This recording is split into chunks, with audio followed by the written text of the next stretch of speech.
Bueno, pues entonces vamos, si quieren, podemos empezar por introducir el problema de esta, o el problema, o la intriga que tenemos con esta nueva detección que se acaba de anunciar por parte de los consorcios de LIGO y Virgo, los detectores de ondas gravitacionales, que han hecho un hallazgo. Es que, bueno, ya hay papers que se han subido al archive, tanto de las colaboraciones como de otros proyectos y telescopios que han intentado hacer el seguimiento para buscar la contrapartida óptica sin éxito, en los que se encuentra la fusión de un agujero negro con otro objeto compacto que no sabemos lo que es, pero que está en un rango de masas muy curioso, porque está entre 2,5 y 2,67 masas solares.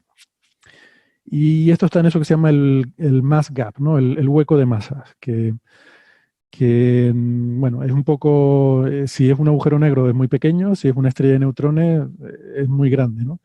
Y de hecho, incluso en el paper, en el preprint que saca la colaboración, se aventuran incluso a hablar de otros posibles objetos incluso más exóticos, ¿no? Objetos compactos exóticos que yo creo que hasta ahora, oficialmente, en la literatura de LIGO, yo creo que no se habían mencionado hasta ahora, ¿no? Siempre teníamos agujeros negros y estrellas de neutrones. Entonces, bueno, a ver qué les parece a ustedes. Esto se obtuvo en el O3, la tercera campaña observacional de estos interferómetros, entre abril y septiembre de 2019. De hecho, 190814 es el nombre de la señal, o sea, 14 de agosto de 2019 es cuando se detecta esta señal que se acaba ahora de publicar. Bueno, no se ha encontrado contrapartida óptica, no se tiene más información y el rango es un poco curioso, ¿no? ¿Qué opinión les merece? Por ejemplo, Francis. Bueno, es un resultado muy interesante. Hay que recordar que como sabéis, cada vez que se observa un candidato a onda gravitacional, se publica una alerta para que todos los telescopios puedan buscar algún tipo de contrapartida óptica, electromagnética, etcétera. Y del año pasado, de todo el año pasado, desde que empezó el O3 antes del verano, la primavera, el gran revuelo sobre candidatos de LIGO fue esta señal. Fue una señal que el mismo día que se anunció ya empezó a moverse en Twitter, en redes sociales, en blogs, apareció en muchos medios la noticia, se ha descubierto. ¿Por qué? Porque lo que te presentan como señal candidato es una estimación de lo que llaman false alarm range, FAR. Es una estimación de la significancia estadística calculada de manera automática, de manera muy cutre, ¿vale? Pero te da una cierta idea. Y era súper clara. Era una señal súper clara. Era absolutamente seguro que esa señal iba a ser confirmada como señal definitiva, ¿no? Entonces eso generó un tremendo revuelo porque además venía acompañado con un mensaje. ¿Cómo clasificamos de manera automática la señal? Mass gap 100%. Señal en la que uno de los dos cuerpos está entre 2 y 3 masas solares. Si está entre 2 y 3 masas solares, se clasifica como mass gap.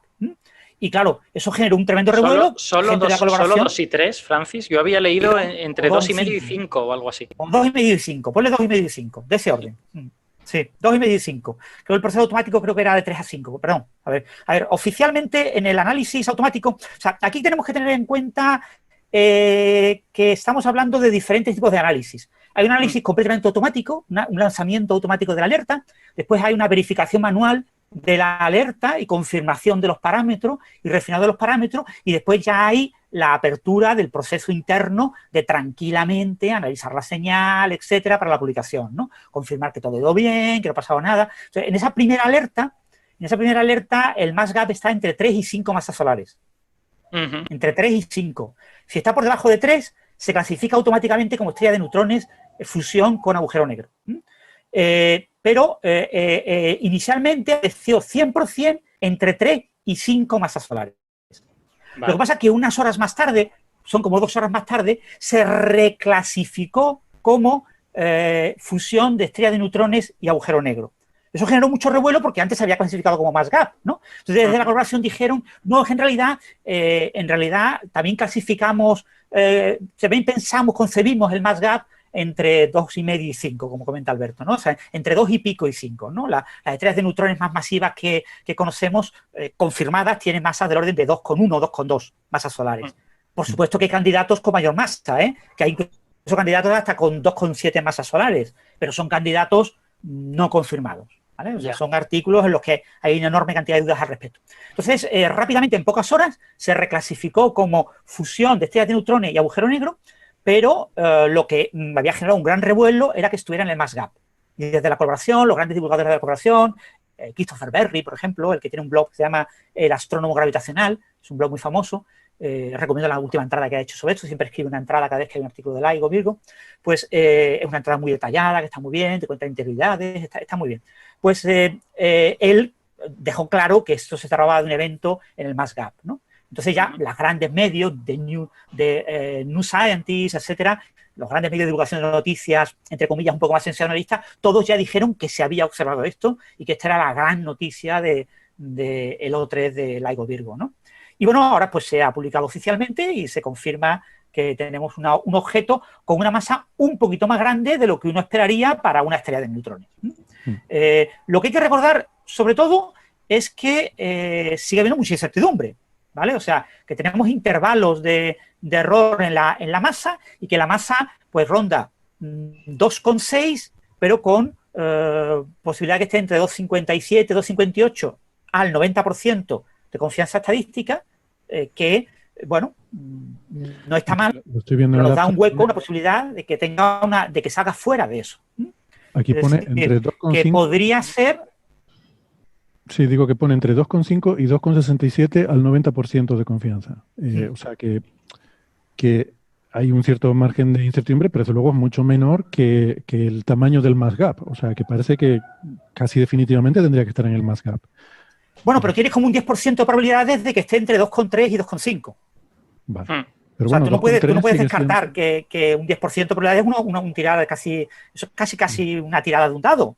O sea, es una probabilidad bastante alta de que estén errando en ese tipo de estimaciones, ¿no? Y, en cualquier caso, ¿qué es este objeto? Pues no se sabe. O sea, lo interesante es que no sabemos qué es ese objeto, ¿no? Y claro, al ser una cifra... Perdona un momento, ya te entiendo. Yo que estaba pensando en la parte superior del rango. Claro, tú lo que estás diciendo es que si te vas por debajo a 2,3, entonces ya no es raro, ya es una estrella neutrones normal. Vale. Claro. Exactamente. O sea, aquí la cuestión es si este objeto es un agujero negro de masa, pongamos 2,5, 2,6 masas solares, o si es un objeto compacto tipo estrella de neutrones o otra cosa. Si es una estrella de neutrones, probablemente esté mal estimada la masa y esté estimada hacia arriba y tenga una masa un poquito más baja. Si es una estrella de quarks o otra cosa rara, sería el primer descubrimiento de ese tipo de objeto, pero recordemos que nunca se podrá saber. O sea, la clave que tienen que saber nuestros oyentes es que nunca lo sabremos. O sea, los análisis de ondas gravitacionales se saca todo lo que se puede sacar y ya no se puede sacar más. Porque ahora está todo dentro de un agujero negro. Ahora ya no puedes ir ahí a mirar lo que había. No, y sobre todo porque si no has obtenido una contrapartida electromagnética en su momento, en el día en que se observa la señal, ya no la vas a obtener, ¿vale? O sea, porque una fusión de una estrella de neutrones con un agujero negro, pues normalmente pues deja una señal justo en el proceso de que, entre comillas, de que la masa de la estrella de neutrones se incorpora al horizonte del agujero negro, porque el resultado suele ser un agujero negro. Entonces, ahí no tienes mucho juego de que haya mucha señal electromagnética que puedas observar meses más tarde, claro, o días más tarde. O sea, ¿la observas en ese momento o no la observas? Y no la hemos observado. El satélite espacial Swift, el de rayos gamma, estaba apuntando a esa región del cielo y no observó nada.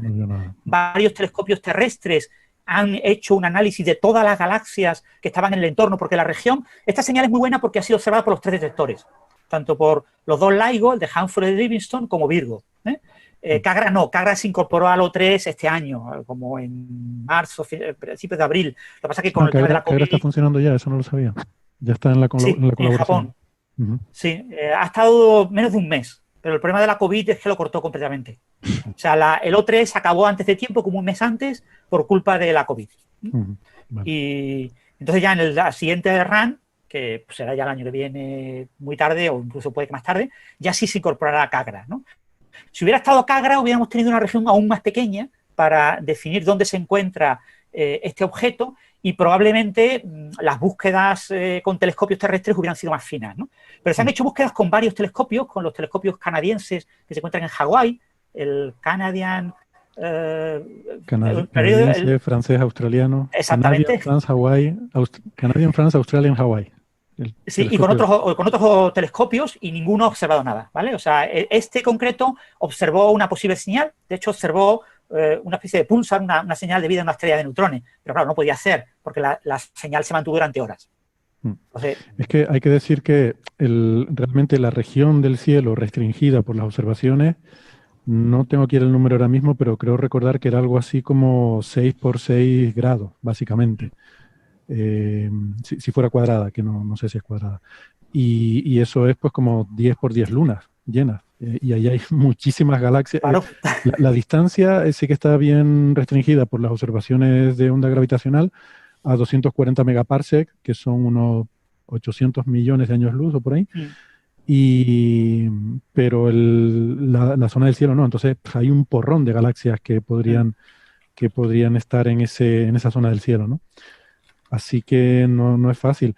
Lo bueno es eso, que Swift, este satélite que observa rayos X y rayos gamma, estaba observando esa región del cielo en ese momento. Pero todo lo demás han sido lo que se llama follow-ups. O sea, te llega la alerta y vas corriendo y apuntas. Pero claro, si fue algo momentáneo, te lo has perdido, ¿no? Bueno. Claro, eso es lo que pasó. Y bueno, ten en cuenta también la distancia siempre nos olvidamos de las incertidumbres. La distancia es 241 más 41 menos 45 megaparsec, es decir, está entre 600 y 850 millones de años al 90% CL. O sea que tenemos incertidumbres muy grandes también en cuanto a la distancia, ¿no? Pero en cualquier caso, bueno, una señal muy interesante porque era una señal esperada, o sea, se esperaba que hubiera señales muy, muy asimétricas en las que un objeto con una masa muy pequeña y otro objeto de gran masa pues se fusionaran. Y bueno, alguna gente, por ejemplo, los europeos de la colaboración LIGO-Virgo, consideran que probablemente sea una fusión de agujeros negros. Con un agujero negro muy pequeñito. Sí. Entonces han hecho las simulaciones y la explican perfectamente la señal sin ningún problema, ¿no? Lo que pasa es que, claro, eso ya no es interesante. Claro.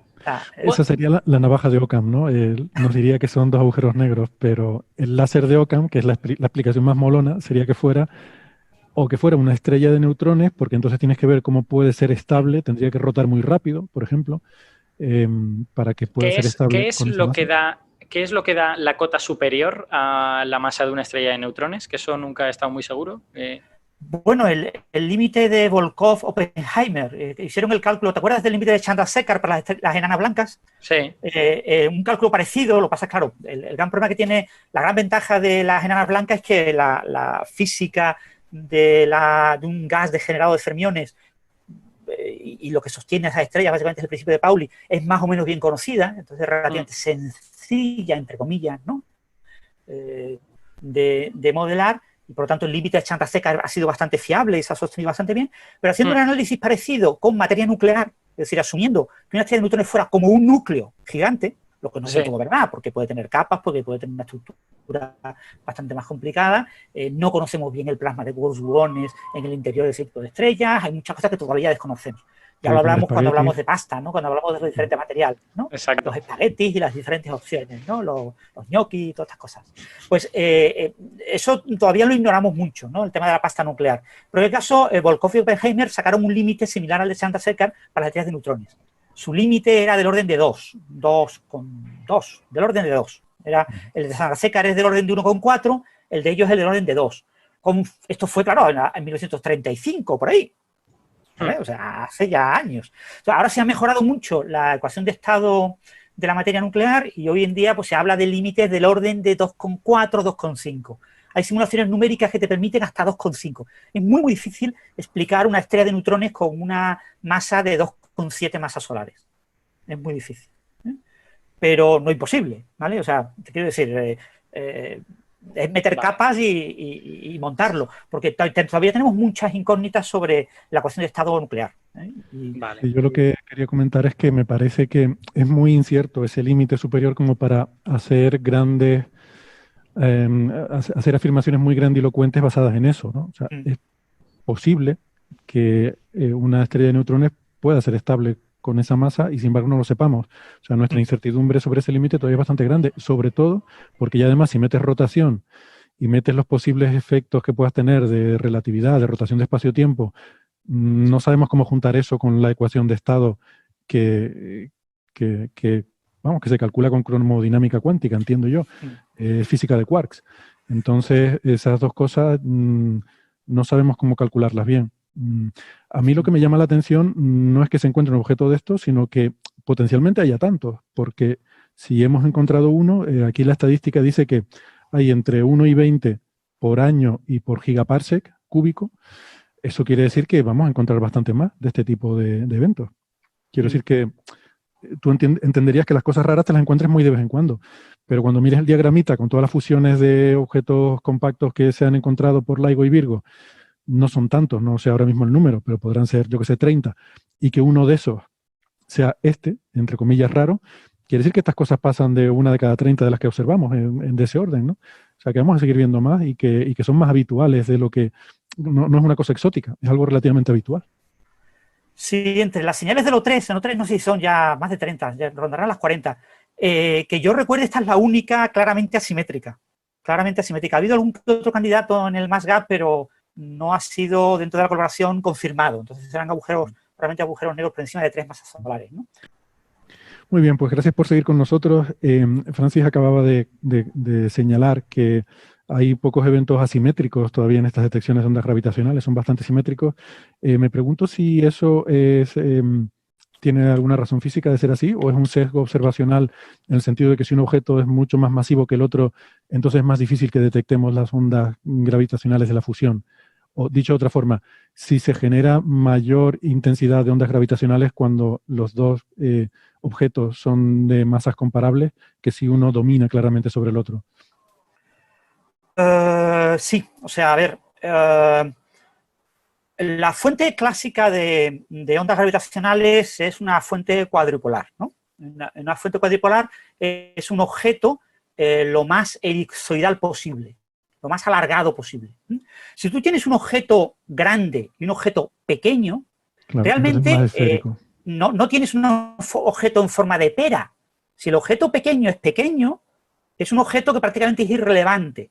Lo que tú tienes básicamente es una gran distribución de masa prácticamente esférica, con una pequeña deformación hacia el lugar donde se encuentra el objeto pequeño. De hecho, la fusión de un agujero negro muy pequeño con un agujero negro muy grande, esto por ejemplo tiene mucho interés en cómo un agujero negro supermasivo absorbe un agujero negro de masa estelar que se encuentra en su entorno.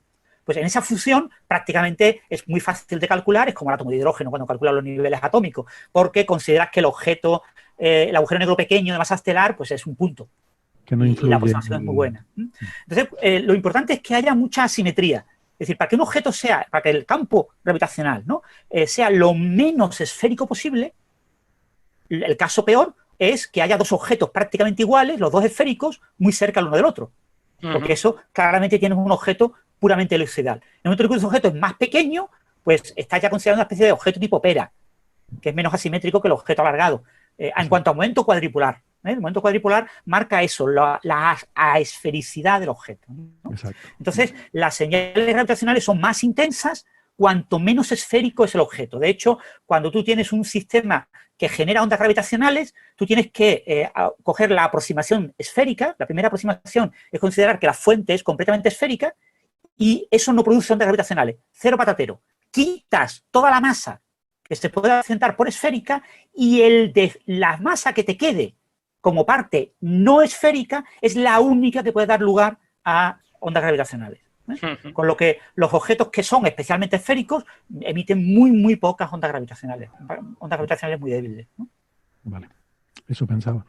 Estoy viendo aquí el número que dije antes sobre el área en el que podía estar el evento, son 18,5 grados cuadrados. Pues que sería, entonces no es como yo lo dije, 18... Son como 4x4. 4x4, 4,5 por 4,5 o algo así. Por ahí es alargado, es como 5x4 o 5x3,5, porque es una zona alargada. Lo que pasa es que la configuración de los detectores, tú puedes coger una región en el cielo y justo el polo opuesto, ¿no? La antípoda. Entonces tienes un punto, una región en el cielo y una región más pequeñita en la antípoda. Y eso creo que lo ha preguntado en el YouTube, en el podcast, el tema de cómo se sabe la dirección de las ondas gravitacionales. Bueno, básicamente los interferómetros son una L. Al ser una L, tienen, claro, detectamos la onda gravitacional porque las vibraciones, digamos, de un palo, de un brazo de la L y del otro brazo, pues tienen un desfase, y tú mides el desfase, ¿no? Los fotones, los paquetes de fotones, si quieres, pues no son fotones individuales, chocan entre espejos muchas veces para hacer una longitud efectiva del brazo mucho más grande, y tú has emitido una parejita de fotones y ahora recibes en el mismo momento esa parejita. Lo que pasa es que la parejita está ligeramente desfasada. El desfase es extremadamente pequeño, pero bueno, tú lo amplificas porque si dan 200 vueltas y cada brazo son 4 kilómetros, pues tienes el equivalente a unos 1000 y pico kilómetros. Entonces puedes ver objetos de tamaño 1000 y pico kilómetros. 1000 y pico kilómetros en un agujero negro, pues son agujeros negros de masa, 30 masas solares, 20 masas solares, etc. Te cuesta más trabajo ver objetos de masas más pequeñas. Cuando tú tienes esos dos brazos, tú tienes una zona, tienes un plano en el que tienes como puntos negros, puntos en los que no ves señal, ¿vale? Entonces, no ver señal te permite ver señal, porque si tú sabes que ha habido una señal, porque otro detector te ha observado una señal, tú tendrías que ver una señal. Si tú no ves nada, ya sabes que está en ese lugar, ¿vale? O sea, incluso se ve mejor con un interferómetro cuando no se ve nada que cuando se ve algo. Cuando tú sabes que tienes que ver algo y no ves nada... Es más pequeño el punto ciego que la precisión del propio interferómetro. ¿Sí? Exactamente. Y entonces los interferómetros tienen, claramente ven en cierta dirección, y entonces tú tienes un desfase de tiempos.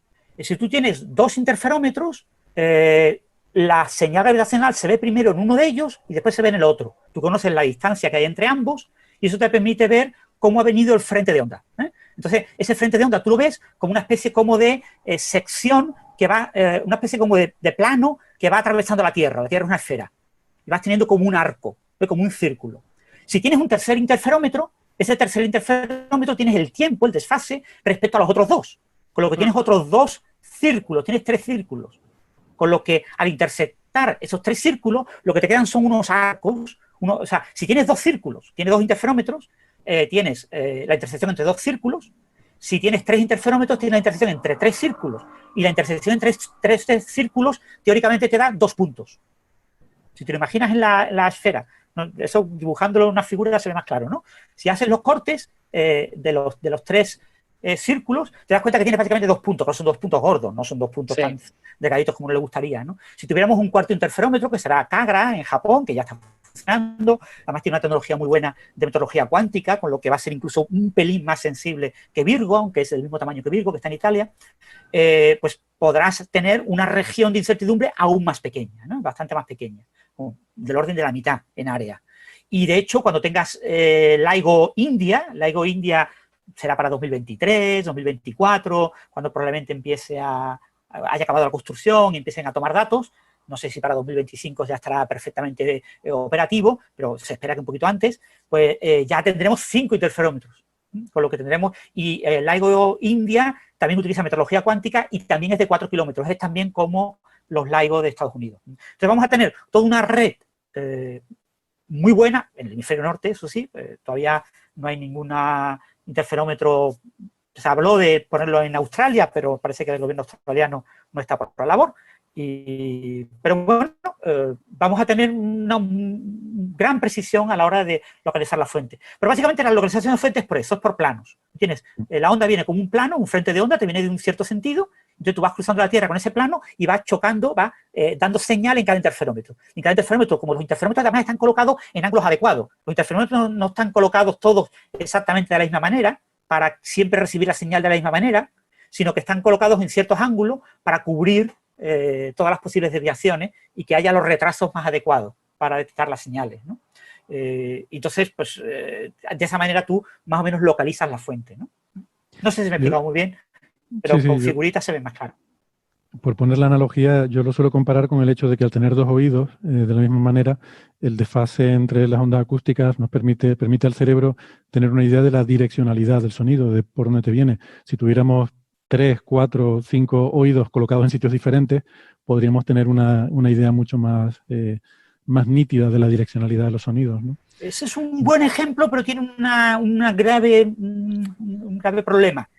El sonido es una señal monopolar, es una vibración de presión. Entonces, cualquier objeto que vibre, una membrana que vibra, ya te produce sonido. Y se produce como una especie de tren esférico. Las ondas gravitacionales no son así. La luz es dipolar. Tú, para generar una onda electromagnética, necesitas un dipolo, necesitas una antena. Necesitas un lugar en el que vibren electrones, que se produzca un campo electromagnético vibratorio, y eso te produce dos grandes globos, porque es una estructura dipolar. Entonces, tienes grandes planos en los que tienes huecos, ¿no? Y en lo que tenemos en las ondas gravitacionales son cuadrupolos. Al ser cuadrupolos, son como 4 globos. No sé si sería algo que después me imaginar la gente, coger 4 globos de niño y pegarlos por la parte donde se soplan, ¿no? Y se hace ahí un nudo y pones los 4 globos más o menos iguales, y esa es la estructura de la onda gravitacional. Entonces, la onda gravitacional, pues, esa estructura hace que no sea algo tan directo como la audición vía oral a la hora de detectar la dirección de llegada. Pero sí, en última instancia, simplificando mucho, es lo mismo. Sí, otra manera de imaginarlo es ver que el campo electromagnético, como viene de un dipolo, lo que hace es mover las cosas hacia adelante y hacia atrás, o hacia la derecha y hacia la izquierda, en una dimensión. Sin embargo, un cuadrupolo necesitas 2 dimensiones para verlo bien, porque un cuadrúpolo lo que hace es estirar en una dimensión y aplanar en otra, y luego al revés, aplanar en la dimensión. Es como si coges un círculo, lo conviertes en una elipse más bien horizontal y luego en una elipse más bien vertical, ¿no? Entonces, la estructura es diferente. Eso también hace distinto el localizar de dónde viene. Cuando decía Francis lo de que el cuadrupolo son como 4 globos pegados por el centro, que no se imagina la gente que las ondas gravitacionales son eso, sino se está refiriendo a cómo es la vibración, que se produce una fluctuación. O sea, si en el sentido de la onda electromagnética, pues eso nos podemos imaginar que el campo eléctrico o el campo magnético vibra en un plano, ¿no? Digamos que hacia arriba y hacia abajo. Aquí lo que quiere decir es que están vibrando en una forma que se produce una fluctuación en 2 direcciones, que si imaginamos alrededor de un determinado punto, pues que en 2 direcciones opuestas vibra en una dirección, y en las otras direcciones a 45 grados vibra en la dirección contraria, ¿no? Alargándose en un lado y estrechándose en el otro sentido. Sería un poco esa la analogía. Y fijaros una cosa muy curiosa. Las ondas electromagnéticas, como son dipolares, se emiten en forma de antenas, o como 2 grandes globos en 2 direcciones. Hay todo un plano completamente vacío. Es decir, si tú quieres ver, por ejemplo, un pulsar, el plano intermedio, digamos, el claro, que está a la misma distancia de los 2 polos. Si tú quieres ver la señal electromagnética de la fusión de una estrella de neutrones en un agujero negro, la señal electromagnética se va a emitir como un chorro, en ambos sentidos. Y va a haber una dirección. Si tú la miras viéndola los 2 globos de la señal dipolar, tú no vas a ver nada, porque no vas a recibir señal. O sea, con las ondas electromagnéticas, tú necesitas que el chorro apunte hacia ti para poderlo ver. Sin embargo, con las ondas cuadripolares no. Con las ondas cuadripolares, como tienes 4 globos, siempre alguno de los globos más o menos te llega. Y si tienes 2 detectores, siempre vas a poder localizar la onda gravitacional. O sea, con 2 detectores puede que uno no detecte nada, porque le llegue justo en los puntos ciegos. Pero teniendo otro, al otro, si está orientado no de forma completamente paralela respecto a la onda que te llega, ¿vale? Porque tú no sabes cómo te va a llegar. Pero si te llega por casualidad la onda paralela, si tú lo cambias un poquito el ángulo, pones, por ejemplo, a 90 grados, pues ya aseguras que seguro vas a ver todas las ondas gravitacionales que te lleguen. Lo que no puedes garantizar con 2 telescopios. Con 2 telescopios ópticos habrá señales que no podrás ver. Los puntos ciegos, estoy equivocado si pienso que cuando mejor puede detectar un interferómetro de dónde viene la onda, es cuando la onda viene, digamos, perpendicular al plano de los 2 brazos. O sea, cuando la onda, que es un plano también, pues al final está en el plano de los 2 brazos. Yo creo que ahí es cuando mejor puede. Y cuando menos bien puede es cuando la onda viene, digamos, como atravesando uno de los brazos y... ¿Cómo decir esto? Sí, el punto ciego básicamente sería, imaginaros la opción en que la onda excita por igual a ambos brazos. Sí. Mueve por igual a ambos brazos, con lo que no aparece desfase. Tiene un punto ciego porque tú no ves ningún desfase. Tú estás acortando ambos brazos al mismo tiempo que lo vas alargando, acortando y alargando. Tú necesitas que cuando uno se acorta, el otro se esté alargando o se esté acortando a un ritmo más lento. Pero necesitas que haya un desfase entre ambos para poder medir esa diferencia de tiempo, ¿no? Porque lo que mide fundamentalmente el interferómetro es una diferencia de tiempo, una diferencia de fase, de tiempos de llegada. Entonces, si te llegan, si tú has acortado los brazos al mismo ritmo, ambos brazos, pues no ves nada, porque sí, la señal, si la pudieras ver por separado, está ahí marcándote que hay algo, pero como tú lo que te ves es la diferencia entre ambos, pues no hay diferencia entre ambos. Sí, entonces hay creo la misma que no diferencia que no se acortaran. Creo que no es lo que yo tenía en mi cabeza y no he sido capaz de explicar en castellano. Pero bueno, da igual, que vamos. Que pero creo que la situación óptima sí es la que tú decías, porque la onda lo que hace es que se pone este GIF animado muy habitualmente, se comparte en redes sociales y tal, que tú coges una circunferencia y ves cuando pasa la onda, primero la larga a lo largo del eje X y luego a lo largo del eje Y, ¿no? Eso ocurre cuando el frente de onda es paralelo al plano en el que está el círculo, entiendo. Si esa es la situación ideal para detectarlo, suponiendo que los brazos sean en la dirección eje X, eje Y, porque lo que hace es que primero lo alarga uno y luego alarga el otro, con lo cual maximizas la diferencia esa que decía Francis entre los dos brazos, es máxima. Si tienes la mala suerte que los brazos están orientados de la otra forma a 45 grados, entonces va a pasar la otra situación que decía Francis, que te va a alargar los dos. Cuando se alarga el círculo en el eje X, te los va a alargar los dos igual, y cuando se alarga el círculo en el eje Y, te los va a alargar también los dos igual. Entonces tú no vas a ver una diferencia entre el camino de los dos brazos, ¿no? O sea que sí, que la situación óptima sería esa que tú decías, pero además que los brazos estén alineados en la forma correcta, ¿no? Pero por eso, claro, la idea es tener varios, ¿no? Y bueno, aunque que estén todos en el hemisferio norte no es tanto problema como con los telescopios, ¿no? Porque con los telescopios eres ciego a una parte del cielo. Si los tienes en el hemisferio norte no ves el cielo del sur y viceversa. Pero aquí no, las ondas atraviesan la Tierra, ¿no? No tiene ese problema. Es la distancia. ¿Te interesaría tener una antípoda de, por ejemplo, de Washington, el estado de Washington en Estados Unidos, una antípoda del estado de Luisiana? Porque ahí tendrías la máxima distancia de separación, ¿no? Y te da el tiempo máximo y eso te ayudaría a tener mejores estimaciones. Cuanto más separado, mejor. Entonces, claro, lo ideal sería pues, poner uno en la Luna, pero eso en la Luna, ¿no? Estábamos todos pensando lo mismo. Los chinos lo harán. No, los chinos lo han hecho ya, pero no lo han contado todavía. Sí, ya nos enteraremos. Los chinos en este sentido, son muy, muy comprometidos a nivel internacional. Este tipo de proyectos que dan mucha proyección y que colocan a China como una gran potencia, ellos saben muy bien dónde pueden meter algo que sea espectacular a nivel mundial. O sea, no buscan quitarle el nicho a alguien, ¿no? Y el nicho de LISA y LISA, ¿no? Que es la nueva versión, es ya de NASA y ESA, ¿no? Ya ese interferómetro que se va a colocar más o menos situado en una región de los puntos de Lagrange para detectar ondas gravitacionales en el espacio, sobre todo de ondas de longitud muy larga para procesos lentos, por ejemplo, fusiones de agujeros negros de masa supermasivos, de agujeros negros supermasivos, el caso de explosiones de supernovas, que también dan una señal muy débil, o el caso de las fusiones que estamos viendo de agujeros negros. Si las masas son parecidas y son del orden de masa estelar, 20, 30 masas solares, lo que vemos son décimas de segundo. Pero la señal se ha estado producido durante minutos. Bueno, pues LISA podrá ver esos minutos. Podrá ver la señal durante varios minutos, cuando es muy débil para los detectores de tierra, porque no tiene la longitud de onda adecuada, ¿vale? Porque no está sintonizada a la frecuencia. Esto es como la radio. Tienes que poner el dial en la frecuencia, en la longitud de onda oportuna. Pero al tener un tamaño más grande, sí podrá ver cuando están separados esas dos masas, esos dos agujeros negros que dan vuelta uno alrededor del otro, cuando están separados, pues distancias mucho más grandes, pues podrá ver esa señal. Entonces podrá ver una señal durante varios minutos y llamar a tierra y decir, vais a ver una señal de tales características desde tal dirección del cielo, ¿eh? Entonces avisará con unos minutos y se hará todo lo posible. Fijaros que en esta señal hay una cosa muy curiosa, que no se le ha dado mucha publicidad, creo, es que Hanford estaba en modo de técnico, de reparación de técnica.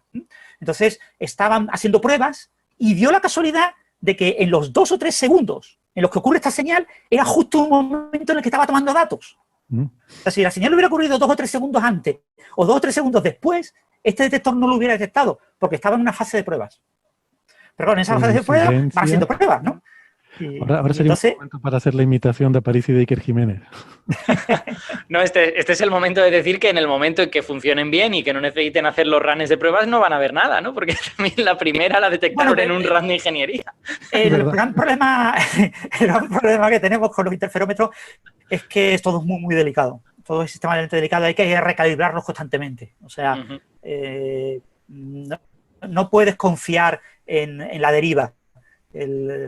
Todos los sistemas de los espejos, etcétera, de los láseres, etcétera, van derivando y esa deriva la tienes que corregir periódicamente. Entonces, periódicamente tienes que estar haciendo pruebas de recalibrado y no las puedes quitar, ¿no? Entonces, lo que pasa es que en esas pruebas de recalibrado, pues, claro, tú recalibras y en ese proceso hay momentos en los que tomas señal para ver si ha recalibrado bien.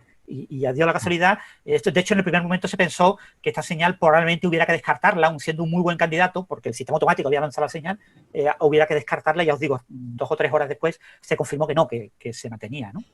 Eso mucha gente piensa que esto es como una trivialidad, que esto es como poner el ojo en un telescopio, miras y ves la estrellita y ya está, ¿no? Y ver estrellas no es así de fácil, ¿vale? Ver una estrella es extremadamente difícil. Cuando tenga una magnitud de 23, 24, es extremadamente difícil con un gran telescopio, ¿no? Y ver ondas gravitacionales, que estamos justo en el top de la tecnología, pues es extremadamente difícil y requiere mucho cuidado, mucha atención, ¿no?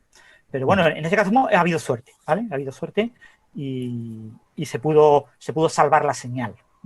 Por cierto, un detallito sobre lo que estábamos diciendo antes, lo de los puntos ciegos. Está Isa Cordero en el chat de YouTube y confirma que los puntos ciegos son las bisectrices de los brazos. O sea, que entiendo que es el ángulo de 45 grados. Si la dirección perpendicular a la onda que llega es el ángulo de 45 grados entre los dos brazos, pues entonces es cuando no ven nada. Tiene sentido, ¿no? Porque es cuando pasaría lo que Francis ha dicho, que es que estás cambiando los dos brazos al mismo tiempo. Exactamente. Vale, pues nada, aquí en el paper dicen eso que mencionó Francis antes de pasada, de que se había catalogado inicialmente como estrella de neutrones y agujero negro, aunque, bueno, comentan que probablemente, está aquí en la página 12 del artículo, que probablemente no sea una estrella de neutrones, dicen, porque dice, no puede ser estable una estrella de neutrones por encima de 2,7 masas solares, pero hay restricciones muy fuertes sobre sobre estrellas de neutrones, incluso en masas más bajas, si no tienes un soporte por la rotación, ¿no? Y que eso hace que parezca poco probable que sea una estrella de neutrones, a pesar de que inicialmente se clasificara como una fusión de estrella de neutrones y agujero negro. Pero que, sin embargo, no se puede descartar completamente esa posibilidad de que fuera una estrella de neutrones, por lo menos con los datos actuales. Bueno, en cualquier caso, sobre la posibilidad de que sea un objeto un poquito más exótico, en plan una estrella de quarks o alguna cosa de estas, para mí lo interesante de esta señal, de este descubrimiento, es pues empezar a establecer si existe una población de objetos en el mass gap, ¿no? Y en el momento en que, incluso aunque no pudiéramos ver ninguno de ellos, incluso aunque todos ellos pues resulta que son con agujeros negros y no ves contrapartida óptica de nada, si las ondas gravitacionales te establecen que esa población existe, pues se puede empezar una búsqueda, digamos, específica con otras técnicas astrofísicas para tratar de identificar esos objetos y ver qué narices son, ¿no? Sí, ciertamente. O sea, los modelos teóricos, el tema de la materia extraña y de la materia de quarks, etcétera, parece bastante razonable que puedan existir objetos más allá de las estrellas de neutrones. De tamaño van a ser muy similares, son objetos muy parecidos. Las estrellas de neutrones son un poquito más grandes que un agujero negro, no son mucho más grandes, de la misma masa. Con lo que no hay mucho hueco a cambio en tamaño. Pero sí hay posibilidad de que su dinámica sea diferente, ¿no? De que chorros que produzcan, la dinámica tipo pulsar, etcétera, sea diferente y tenga algún tipo de marca distintiva, ¿no? Sí, todavía pues no ha habido... Fijaros que la tontería, por ejemplo, de las supernovas 1A, perdón, Alberto, las supernovas 1A todavía no sabemos si las supernovas 1A producidas por fusión y las producidas por acreción son diferentes, ¿no? No sabemos distinguirlas todavía. Exacto. Y llevamos estudiando supernovas 1A, pues, 40 años. Pues imaginaros un objeto que estamos empezando a ver ahora alguna que otra estrella de neutrones que aparenta tener más de 2,4 masas solares. Claro, con grandes incertidumbres, con grandes problemas. Cuando tengamos más datos y telescopios mejores, probablemente el James Webb, por ejemplo, una de las cosas que podrá observar serán este tipo de objetos. Lo que pasa es que yo no por sé lo menos si, cercanos. no sé si va a ser posible distinguir diferentes escenarios de cosas parecidas a estrellas de neutrones, por ejemplo, estrellas de neutrones y otros objetos parecidos, porque al final lo que nosotros vemos, que vemos el resultado del campo magnético, porque vemos chorros de radiación sincrotrón que llegan a nuestra línea de visión, o vemos rayos X producidos por La materia que la cae, el caída disco de de acreción, material. digamos. ¿Perdona? Sí, la materia que cae. Sí, de la materia que cae.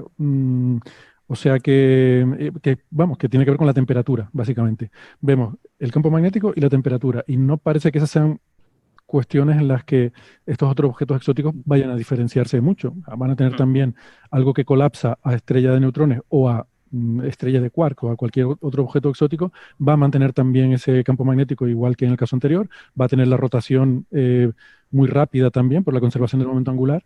Y bueno, pues la temperatura es lo único que me surge dudas, pero supongo que igualmente material que caiga ahí por efecto de esa gravedad tan brutal, pues supongo que también producirá emisión de rayos X, ¿no? O sea que igual no va a ser fácil de distinguirlo.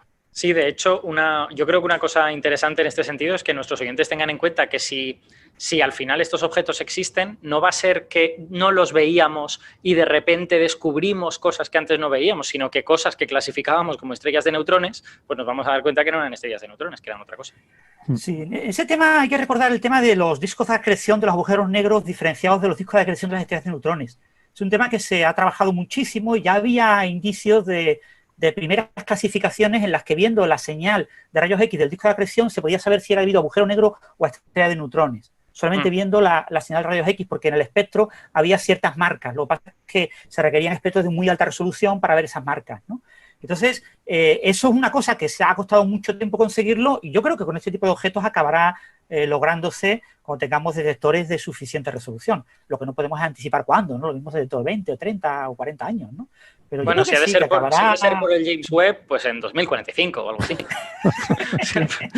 No, pero bueno, lo digo porque la población, ¿no? Que lo mismo puede haber una población de objetos cercanos, por ejemplo, a Sagitario Estrella, esa región cercana al núcleo de la galaxia.